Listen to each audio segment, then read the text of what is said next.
छात्रों कक्षा 10वीं एनसीईआरटी गणित विषय के अंतर्गत अध्याय 3 प्रश्नावली 3.5 के प्रश्न क्रमांक 2 का दूसरा। इसमें के किस मान के लिए हमें निम्नलिखित समीकरणों के युग्म का कोई हल नहीं है। 3x धन y बराबर 1 और दूसरा समीकरण 2 के ऋण x धन के ऋण 1 y बराबर 2 के धन 1। इन समीकरणों को हम व्यवस्थित कर लें, बराबर शून्य रख लें और पक्षांतर करके इनको सरल करके हम व्यापक समीकरण a1x plus b1y plus c1 बराबर 0 से तुलना करें तो यहाँ a1 b1 c1 का मान ज्ञात कर लें समीकरण 1 से।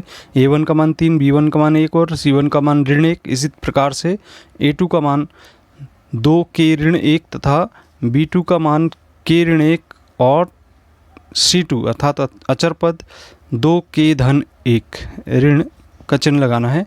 तो ये x y और अचर पद के गुणांक हो गए क्रम से। अब हम यहाँ देखते हैं कि a1 बटे a2 समीकरण, चूंकि समीकरण युग्मों का कोई हल नहीं है प्रश्न में हमें ज्ञात है, अर्थात a1 बटे a2 बराबर b1 बटे b2 बराबर नहीं है c1 बटे c2 के। तो यहाँ मान रखने पर 3 बटे 2 के ऋण 1 बराबर 1 बटे के ऋण 1 और बराबर नहीं है ऋण 1 बटे ऋण 2 के धन 1।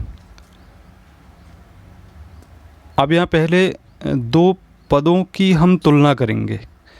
तो 3 बटे 2 के ऋण 1 बराबर 1 बटे के ऋण 1 को हम बराबर तुलना करके इसको त्रियक गुणा करते हुए सरल करेंगे। तो 3 का गुणा के ऋण 1 से और 1 का गुणा 2 के ऋण 1 से करेंगे।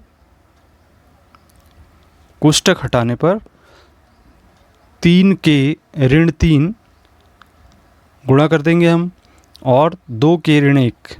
अब हम के वाले पदों को एक तरफ और दूसरे तरफ हम अचर पदों को रखेंगे। तो 3 के ऋण 2 के बराबर ऋण 1 धन 3 घटाने पर के बराबर यहाँ पर प्राप्त होगा हमें 2।